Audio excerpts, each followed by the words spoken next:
Welcome to Powerless to Powerful with Angela Bennett, a show that brings a sassy mix of transformative advice on health, relationships, love, career, and mindset shifting, together with some fun and laughter.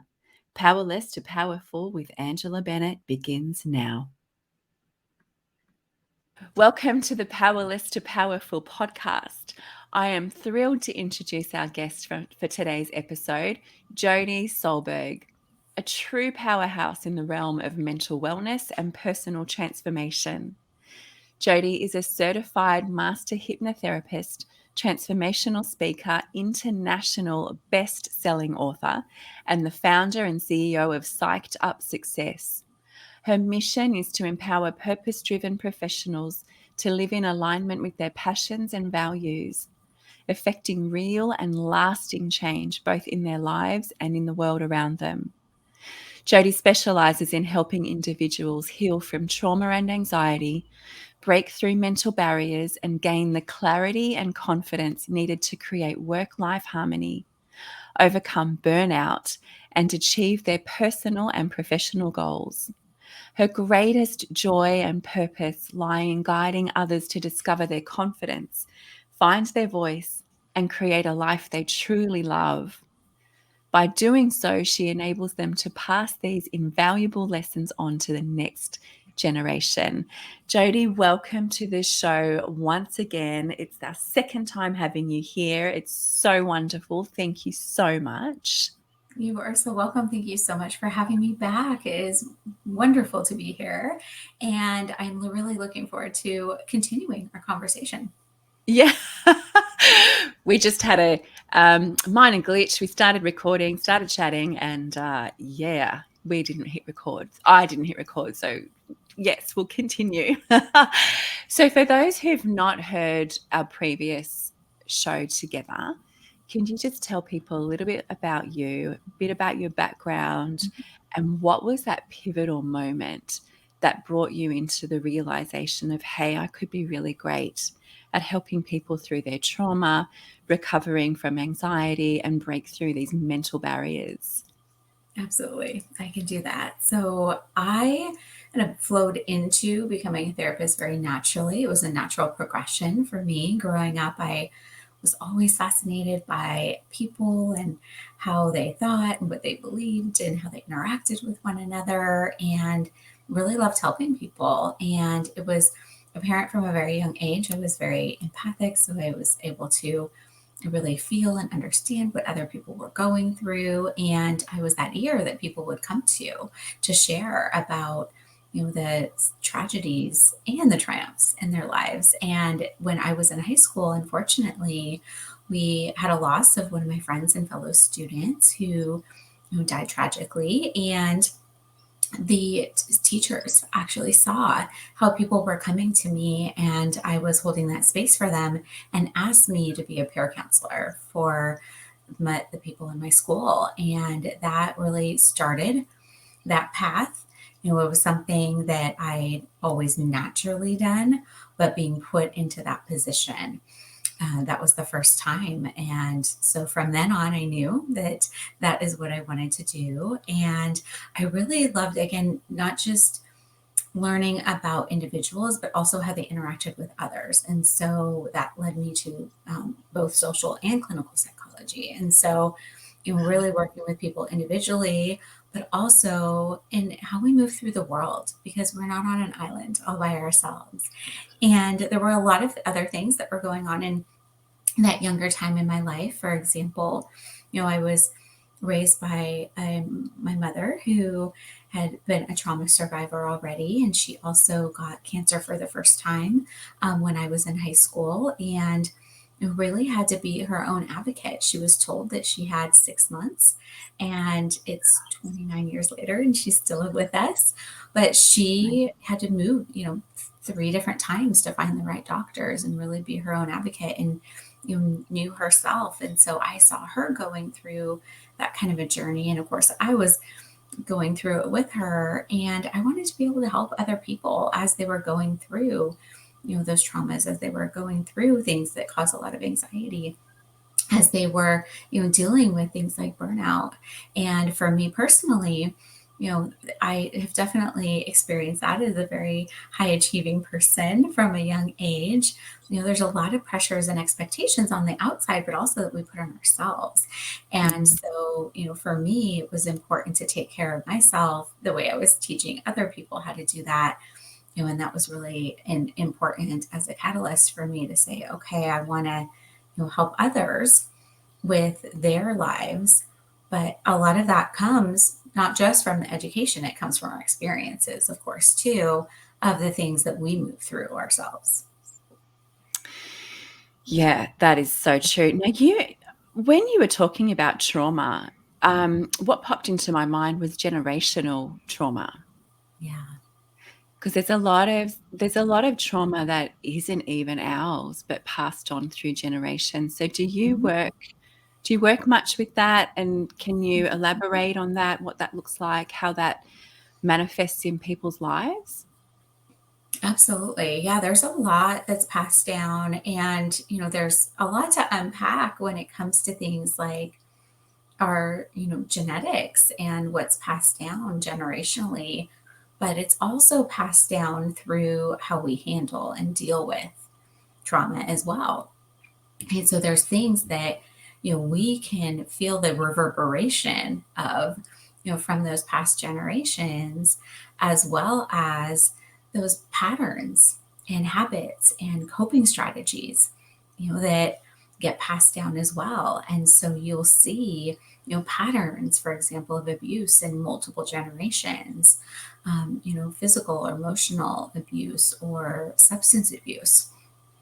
So it can be on that genetic level as well as on that social and emotional level, where we can feel those things, and the effects of that can last, many, many generations. And so it's important, I believe, to treat the whole person. Again, we're not just individuals. We do interact with other people as well, but we're also not just one part of us. And so when we're looking at something like burnout, for example, in the past, it was looked at as just an issue with your occupation, right? Just a workplace challenge. And now we're learning, of course, and we're accepting and understanding and acknowledging that it's not just about our work, it's about our entire lives. Yeah. Also what leads to that, what has led into that. For example, if you were raised with this thought that you have to work really hard in order to be successful and make money, right? There may be that component where it's a generational problem too, Mm. where, it's passed down from one to the next. And then it's a societal issue, because of those pressures, for us to go back to work no matter what, if we're not feeling well, or, we're not able to, function at our highest. It's like just push through, right? We hear things like that a lot, or that hustle culture. And Yeah. so I think there's a lot of different levels that we can look at with people. And so seeing, what are those generational patterns? What are those generational traumas coming down? What are the societal things that are playing a part in that, as well as just how we handle those things and how we're managing and coping as individuals too. So yeah, that's definitely something that, I've experienced on all of those different levels, as well as, most of the people I work with are dealing with things, because we don't come up with our, challenges all by ourselves, and we're not all alone in these things. And so it's amazing to see when you start to recognize that and you help someone else begin to become aware of it and acknowledge that, so that they can break those generational patterns, Mm. how life changing it can be. It's not just about me helping one person. As you were saying in my intro, I'm so passionate about helping people so then they can pass those things on to the next generation. So we can break some of those generational trauma patterns, and we're able to, shift things in a positive direction. It's a ripple effect. It is a ripple effect, and I think there's so much power in recognizing that just because my forefathers and mothers did it that way doesn't mean I have to continue to do it. Just because society or my culture sees that this is how it should be done doesn't mean that it's correct, doesn't mean that it's the most beneficial, doesn't mean that it's the most productive. Yeah. And being able to recognize those patterns in our generations that have been before us and the ripple effect that it has, and being able to put our hands up and go, hey, actually, maybe I've got a better way of doing this more successfully, more productively, more profitably, that's going to have another ripple effect on the generations to come. It takes a lot of courage to be able to go against the grain and the culture and society. Yet for our mental health, our physical health, for our wholeness, in what makes each of us whole, and success is something different to everybody as well. I'm not just talking about financial success, I'm talking about success as in a work-life balance and family balance and spiritual balance, and wherever that is the most important to you. Like, these things are so important to contribute to us not being burnt out. And my favorite sentence of all time is Mhm. no. I love it. That's your favorite sentence. Yeah, it is a complete sentence. Absolutely. And there are so many factors at play. And there's, also, like you're saying, societal and generational things that are passed down about not being assertive, looked at as aggressive versus assertive, or, not learning, not having good role models on how to set boundaries. Mm, There's so much that we are conditioned to do, and people pleasing, it can definitely be right. one of those. And so, yeah, it is so key to really look at things a different way. So I would say, awareness is that first step. So we need to become aware that there's a problem. And then we can accept that, we can acknowledge that, we can learn more from it. And then we can take action, and we can think a different thought. We can do something different. We can set a boundary. We can say no. And I think one of those things that a lot of us have been conditioned to accept in the past that hasn't been positive or supportive for us is that we're supposed to, right, take care of everyone else above ourselves. And we're the last on that list. And that is so counterproductive. It is not helping any of us to spread ourselves so thin and burn ourselves out by prioritizing everyone else's wellness above our own. Because anybody who's been through burnout is going to recognize now that when you do that, you burn yourself out to the point where you can't take care of anyone else. That's You right. aren't any good to anyone when you can't take care of you first. And so that was definitely something that I learned in my journey along the way, and help other people, and passing those, tools on to them. And it's what I call creating, because you were talking about balance, I call it work life harmony. And the reason why I like to talk about that harmony is there are all of those pieces you were talking about, right? There's your family life, there's your spiritual side of yourself, there's your individuality, there's your work, there's your social circle, there's all of the different pieces. And I believe that they play roles like in a band or an orchestra, right? We like Oh, I different love instruments. that. Yeah, Yeah. I know you're a musician too, so I love that. So for me, it's all about that harmony of each instrument plays a part. Yes. And a lot of times they all flow together in a way. Again, like you said, everyone's definition of success is different. So it has to be your favorite song. It has to be the way that is most pleasing to you. Right. So Mm. things flowing together is a wonderful thing. Now, there are sometimes solos. So sometimes there's a vocal solo and it's all about you. Or sometimes there's a piano solo and it may be, time to focus on family or guitar.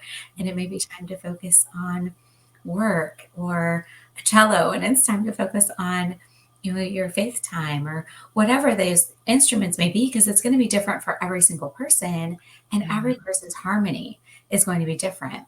But one of the reasons why I like to speak about creating that harmony for yourself is I feel like sometimes people even put pressure on themselves to create balance.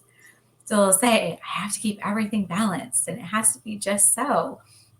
And it's not about fitting into someone else's box of Yeah. what your life should look like. It's about creating your own definition of success and making it all about the best life for you.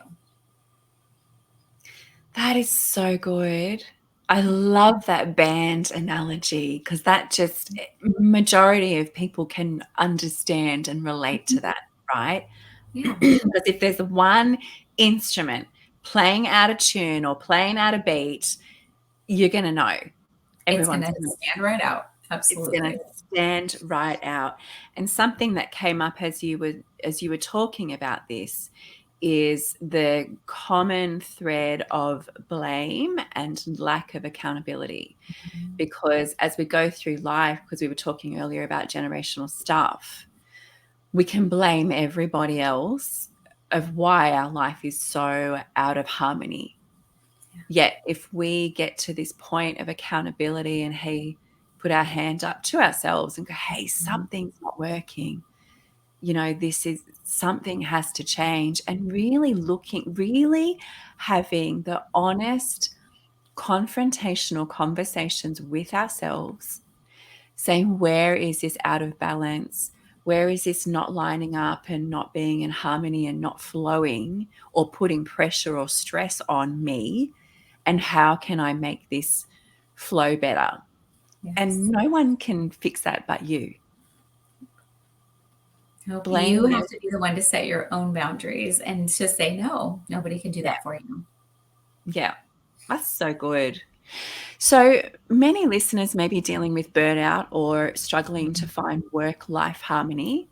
Could you share some practical tips or insights on how individuals can begin to address these issues and start building a more Mhm. fulfilling life?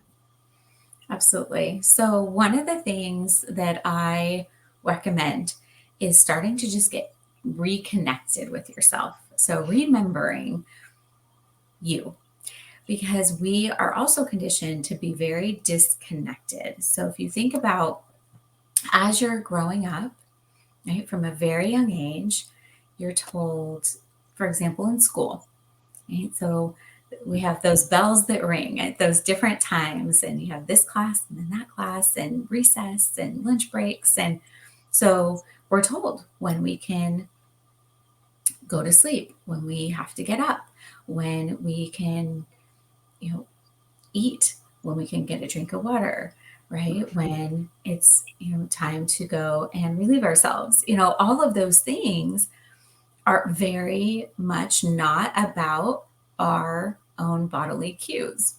Wow. And so, what happens with burnout is we're so conditioned to work through and wait until it's time to take a break, right? And usually on someone else's timetable. Now, that happens in school, and then it can happen when you go work for someone else too, where it's like, nope, you have to wait until it's this time for your 15-minute break or your 30-minute break or your lunch break or when you get off work. And so, same thing, right? So, when we are looking at why we're burnt out, a lot of times you have, of course, the mental and emotional symptoms, but also physical symptoms. And a lot of it comes from being disconnected because we'll work through and not eat. I was guilty of that. I was, working, I was in the middle of something and I'd be like, oh, I'll eat later. And I was ignoring the needs of my body. And Mm. so what happens is then you start having some symptoms after a while, right? Those physical manifestations of burnout, because your body's trying to tell you something. Your body's trying to say, hey, hey, oh, look over here, come take care of me. And you're ignoring it. So, things that are really, really basic, like making sure that you eat and hydrate and get up and move around and stretch, or go outside in nature and get some fresh air. All of those things are really important. And so I recommend doing little check-ins with yourself throughout the day. And that can be really simple. It can be as simple as taking, a few nice mindful breaths, just like 3 breaths, because that's one of the things that we don't do. We don't breathe either. So we tend to hold our breaths or breathe really shallowly, and we're just go, go, go all of the time. And so just taking 1 minute to take 3 mindful breaths and just doing a check-in. How are you feeling? And what are you experiencing in this moment? So emotionally as well as physically. And then 3 more mindful breaths, and then think about if it was something that was uncomfortable, or that your body needed, or that you needed mentally, like, give that to yourself. What can you do to shift that if it wasn't all positive? If you weren't just so relaxed and comfortable and everything's wonderful, which most of the time it's not going to be always wonderful, what is it that you do need? Do you need to stretch? Do you need to get a drink of water? Do you need to take a break and eat? Those kinds of things, just little check-ins. I do a lot of somatic therapy techniques with my clients as well. So that's kind of a somatic check-in, just like, what am I feeling? What am I experiencing? And then what can I do to shift that? So that's a really great way to get connected and to check in with yourself to see where you're at, because burnout is a process. It's not a switch that you just flip. There are stages, and it kind of creeps up on you. And when we keep ignoring the signs and the symptoms, that's when it keeps escalating. And so that's a great burnout. So burnout would be a symptom of neglect of self. It's a result. Yeah, it's absolutely a result of the neglect of yourself. Yes, definitely. Putting too much on your plate, for example, or, pushing through, working, hard, and just, not paying attention to ourselves and our needs. And so that basic self-care, so checking in periodically is a good one. And then the basic self-care. So putting those things in your schedule to begin with. So I love, for myself, building in breaks. So when I was so burnt out, one of the things that would happen is I could feel, right, that anxiety and that stress level rise. I was rushing from thing to thing. Right? If there was traffic and it took longer than expected, or someone else was running late, and so then our appointments were running late, I would get so stressed and so worried about being late for the next thing, and hurry, hurry, hurry, rush, rush, rush. And it wasn't helping at all. And so for me, a lot of my prevention, the recovery and now prevention of future burnout, is just building in those breaks, giving myself extra room, extra space, extra buffers of time to say, you know what, I can flow from one thing to the next. I don't have to rush from one thing to the next. And so, I give myself space in between different things to allow for life to happen, because life is going to happen. Okay? Somebody's going to be late. There's going to be traffic. You're going to get a phone call that you need to return, or there's going to be a minor emergency, at home, whatever it is. It gives you time to deal with that and keep that anxiety down. And so definitely recommend looking at, what do you need to remove to do that? Because some people are going to hear me say that and they're going to think, but I don't have enough time as it is. How do I do that? And it's by the sentence that you said is your favorite, which is say no to something, right? Yeah. Start looking at what can you clear out, because there's a lot of things that we do on a regular basis, unless we're very intentional about our lives and our schedules. Generally, there's things that aren't serving our values and our purpose. So those things that are most important to us, are you actually doing the things that reflect that those are your highest held values? Or are you doing a whole lot of stuff that doesn't really matter as much, and you can clear some of it out, or you can give it to someone else? Yeah. That's the other trap we fall into, is trying to do all the things by ourselves. And it actually empowers other people when you give it away. So, look and see what you can do in your schedule to lighten some of that up. Do the check ins with yourself, and then just get really honest. That first step, again, is awareness. It's about being aware, acknowledging and accepting where you're at, and then taking action to make the changes. So, what right now isn't working? Mm. And how are you feeling? What are you experiencing? What are you going through? What physical symptoms are you blowing off and saying, oh, it's just nothing, or it's just the way it is, that it doesn't have to be the way it is. That is so good. I just remembered this moment that I was watching Brené Brown, and Mm-hmm. she said, someone said to her, "Can you make brownies for the, I don't know, the bake sale or whatever it was?" And so Yes. she has this thing where she twirls the ring on her finger and she thinks about it, and she goes, "No, but ask me again." Because it's not, she doesn't want to do it or she won't ever do it. It's just Mm-hmm. not at the moment. No, I can't do that. But ask me again in another time, because we need to be okay. We actually need to give ourselves permission Mm-hmm. to be able to say no to certain things that cause this burnout, that put extra pressure on us, that take up valuable time from our family, from our time to ourselves to breathe, as you said, because we're human beings, not human doings.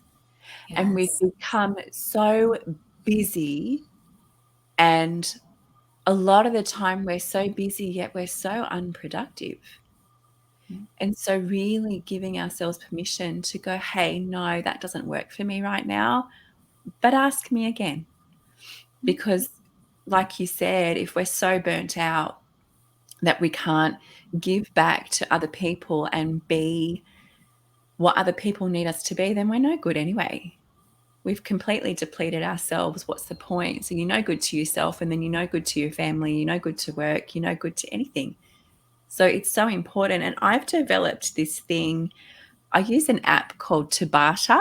It's an exercise app that you use to work for 20 minutes, break for 10 seconds, or whatever it is that you Mm-hmm. want it to be. And I've actually programmed it for work for 20 minutes, break for 5 minutes, and it goes throughout my entire day. And so I work for 20 minutes. So knowing that I've got 20 minutes to work, I get so much Mm-hmm. done.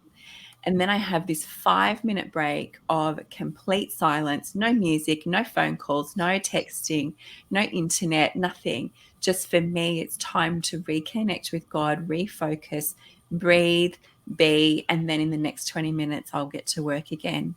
And it is so productive and stress less, because I know, like, my day is just a smooth running day. And it's not something that I can do every day, because, you've got, like this, for Mm-hmm. example, appointments that go for an hour, or Yeah. you've got to go and do certain things. Like, obviously, you do this to your time frame that you're able to do it. But just having that moment to reset, refocus, breathe, be silent, just be, makes the rest of your day flow so much better. Yeah, I think that's wonderful. That is such a great routine to have. And like I said, sometimes you're going to have appointments that last for an hour, and then you can definitely give yourself at least those 5, but you can give yourself a 15-minute break. You can choose. For me, what in between my clients, I give myself 30 minutes now. And the reason being, because, sometimes I do need to get up and take a walk, or take the dog outside, or go eat, or hydrate, or whatever I need to do on that break. Sometimes there are messages that need to be returned, or there's just energy that needs to shift, because I can't rush from one client to the next when people are sharing really, heavy things that are on their heart and have happened in their lives. And I'm holding that space for them. I don't want to take energy from one appointment to the next. I want to make sure that I can reset, that I can recharge, so I can show up as my best and nice and clear for each person. And so everyone's schedule, like you said, everyone's life is going to be a little bit different on how they set that exactly with their schedule. But do your best to give yourself that spaciousness, to give yourself time, like you said, just to be, to reconnect, to breathe, and to be still. I think that's something that's missing for a lot of people is any time to just be still. They're going from the time they wake up until they can't sleep because they're thinking about what they have to do tomorrow. So I love what you said about, human beings, not human doings all of the time. Yeah. So important. And writing your list out, but before you go to bed, write your list out of what you need to do tomorrow. Get it out of your head. And I really believe that the enemy, like I know for me, I wake up and I'm like, oh my gosh, 50 things flood through my head. I'm like, Mhm. stop. Yeah, Literally you're like, calm down. It's okay. stop. Yes. Mhm. I feel like this is a new tactic of the enemy coming in, getting us so Mhm. wired up and anxious as soon as our eyes open. And it's Yeah. such a distraction because for me, my first thing is time with God, non-negotiable, first thing. But Mhm. as soon as my eyes open, the enemy's like, "Oh, you've got to do this, and what about this, and then what about that?" And I'm like, "No, No. there's my sentence. No, Mhm. I'm gonna get my cup of apple cider vinegar and honey and sit for half an hour to an hour, whatever time I've got that day, of time with God to breathe, to be, to focus, to reset. Then I'm going to start my day. And I know what I've got because I've got it all written out. It's all good. Doesn't always Mhm. flow to schedule to point, but Yeah. like we've got to really protect our mind, protect our heart, protect our mind of what happens with all of this stuff inundating us. Like it's like a rush, it's like this flood of information and stuff that needs to be done and addressed. And I think Mhm. it's false. I really do. And it's such an attack on who we are and being productive on our day and effective on our day. I don't know. Yeah. That's another pressure that I hear a lot about, which is pressure to be productive, always productive. And, again, like you said, that is not the case, that sitting and having your time, your quiet time with God in the morning, isn't not being productive. It actually is setting you up for success to be more productive. And so remembering that taking care of ourselves, mentally, physically, spiritually, all of these things are so key because they do set us up to be our best and to show up as our best. And so quieting all of that chatter Mhm. that is not supporting and serving us really is key. I call that book ending your days. And so it's that morning and evening routine, like you were talking about, of in the morning, your quiet time. That is one of your highest values, is to Mm. connect with God and to have that time first thing in the morning. It also is what's going to set up your day in the right way for you.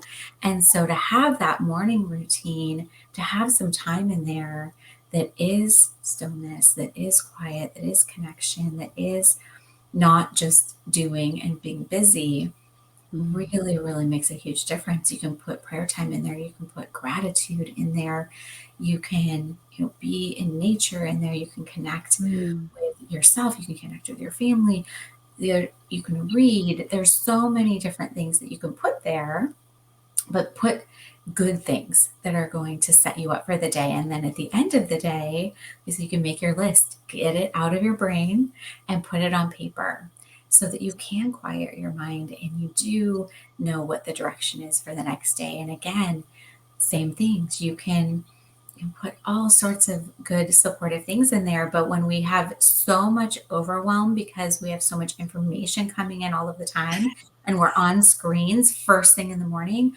all the Yeah. way to the last thing when we go to sleep, it's not going to be easy at that point to quiet our minds. And so we want to be able to have that time first and last thing for Mm. all those good things that are going to support our well-being as well as us being who we were created to be and fulfilling, our callings and our purpose and really serving our highest values. Right? Yeah. Again, there's so much, like you said, we do that we're just busy. We're not actually doing things that are important to us necessarily, but we're busy. And so, yes, absolutely saying no to some of those things and turning off, having a little bit less screen time is only going to help. It's not going to hurt anyone. And I say this as someone who loves technology. I love Mm. that you and I can be connected across the ocean from each other. And I love working virtually with clients from all over the world.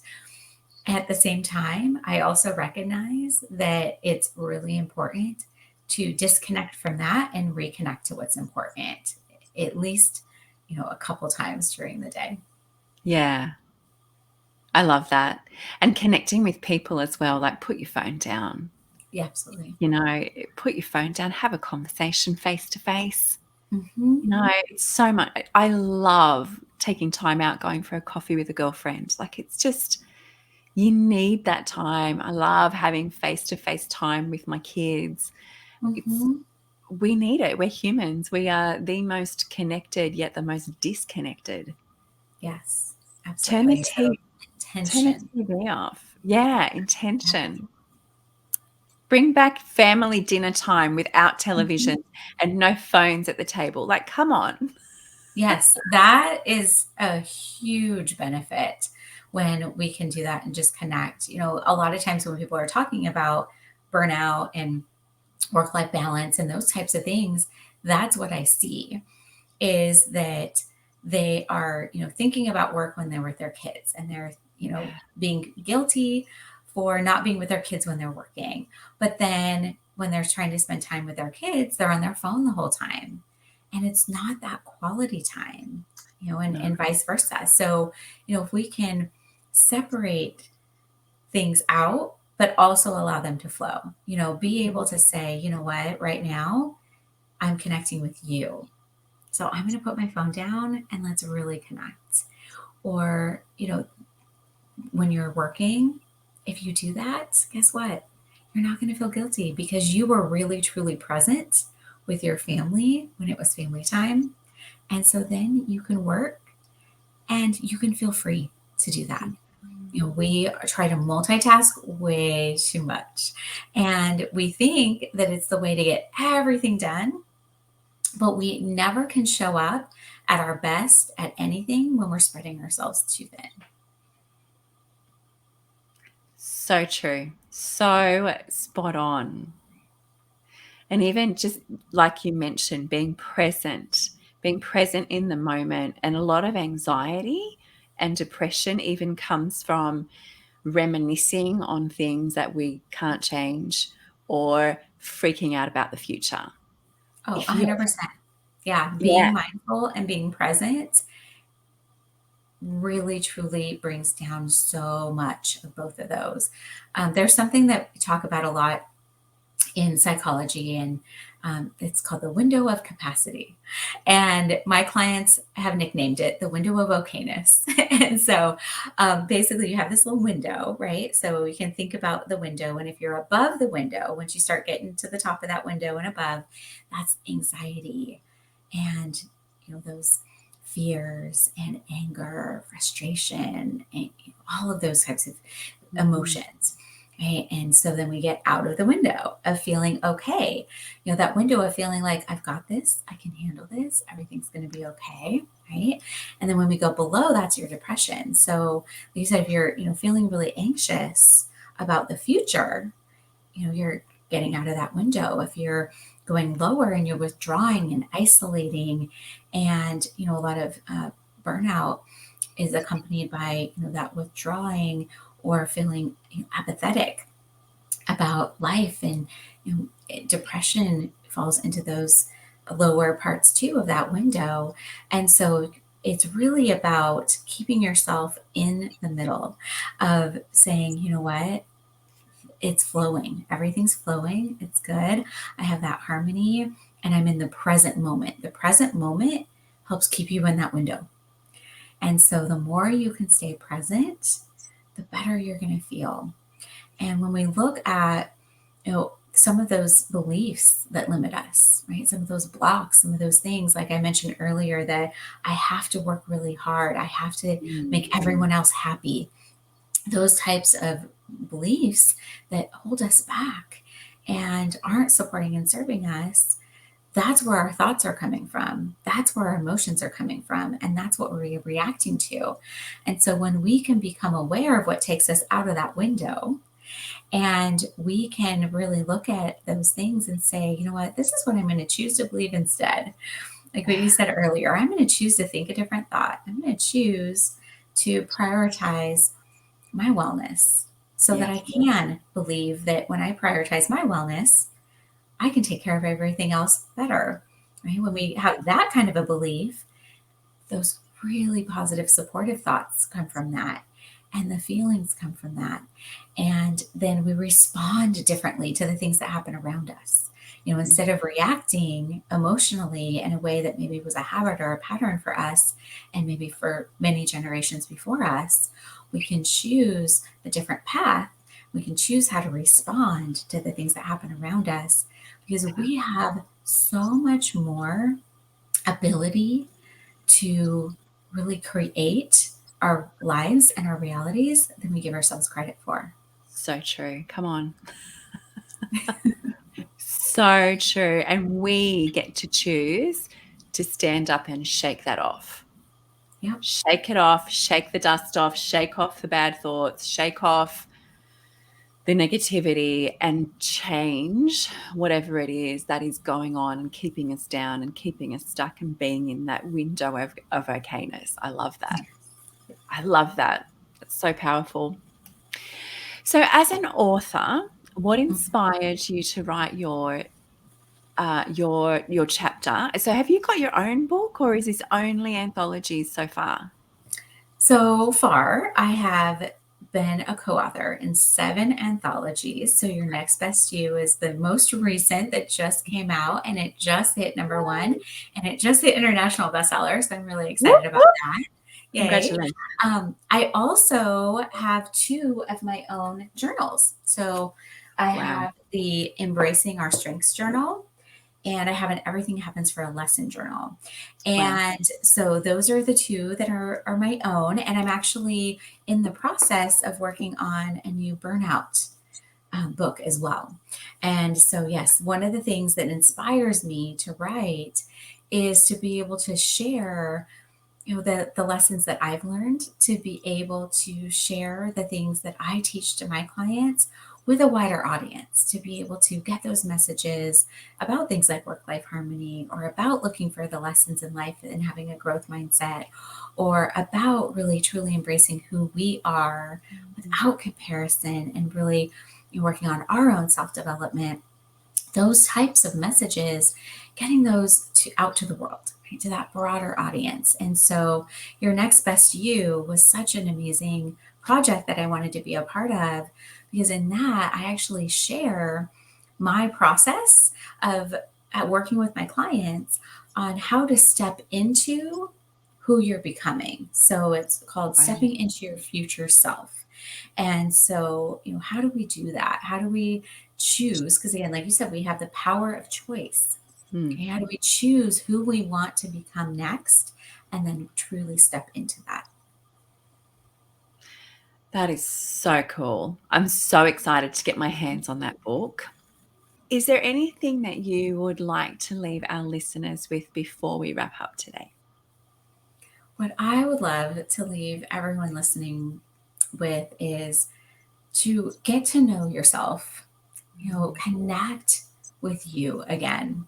If you're somebody that resonated with you, of going through burnout, or feeling disconnected, or feeling like you've been doing everything for everyone else for so long, and you're ready to make a change, you're ready to break those old patterns, really connect with you and get to know the inner being, who you were created to be, who you are inside and start to just get to know yourself. Again, that awareness is the first step. So really being aware of, what is working for you and what isn't, and just being really honest with yourself about that so that you can choose those areas that you do want to grow in. You can choose who you want to become next. When we do some introspection on ourselves first, then we're able to really choose where we want to grow and what we want to do in order to develop ourselves, because I don't believe that we're ever arrived. I know I certainly am not. I know that we are always in a journey and in a process that's lifelong of growth. And so no matter where we've come from, we can always grow into wherever we want to go. And so that would be my message, is just absolutely, start by looking within, connecting, to yourself, connecting to God, connecting to, where you feel is your calling and your purpose. Start there. And then the rest will come as long as you learn and take those lessons and apply them along the way as you move forward. I love that. And what just came up for me as you were saying that was, when you do really take a look at who you are, it can actually be quite confronting and a little bit scary, because I think we are so much bigger, better, more powerful than we actually recognize and give ourselves permission to be. And if it comes to that, if it gets to the point where it's like, oh my gosh, this is unraveling something that's a little bit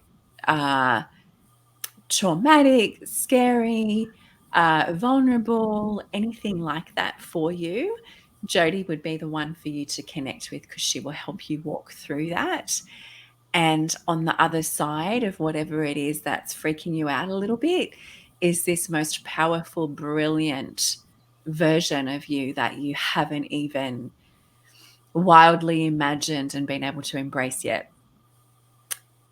But you are so worth that journey of stepping into him or to her, because we are created for so much more than we give ourselves credit for, and that we allow.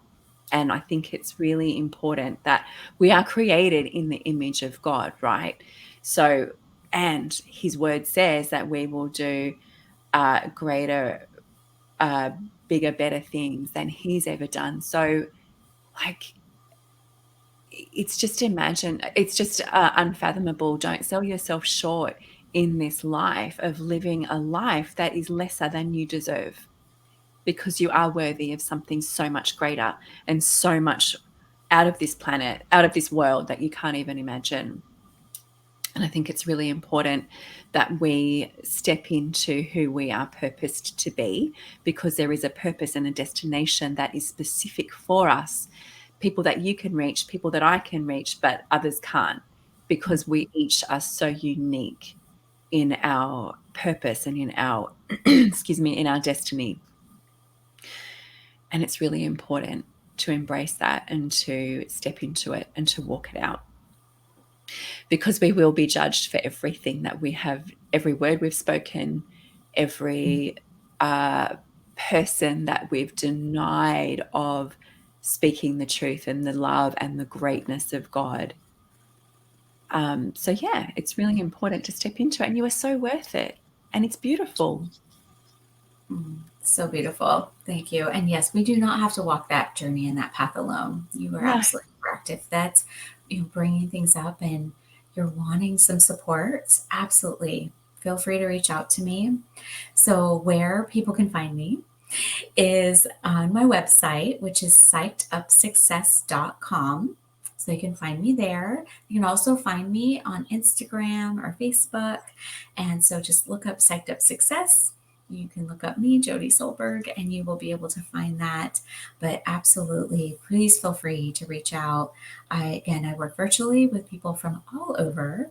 And so would be happy to have a conversation, to be able to really explore your options for support, around things like the mental wellness, reducing anxiety, helping you create that work-life harmony, helping you to recover from and prevent burnout. Again, we're all human. And so giving ourselves and each other compassion and grace and realizing that it is okay to reach out for support is so key. I love that. Well, Jodie, thank you so much for blessing us with your information and your insights and your presence. It's been an honor, as always, to have you on this space. Thank you so much. Thank you again for having me back. It was so lovely to, again, continue our conversation today. I know we had such a wonderful conversation the last time I was here, and I just truly appreciate you and think that you're doing wonderful things with your podcast. Thanks, beautiful. And to our listeners, if you know of anyone who needs to hear this, please share. And share with your friends, share with those who need to hear this. Thank you for listening, and we'll see you soon. Follow Angela on Facebook and LinkedIn at Angela Bennett, on Instagram at AngieB_transformations, or visit angieb.com.au. And remember, your past does not define you, it refines you.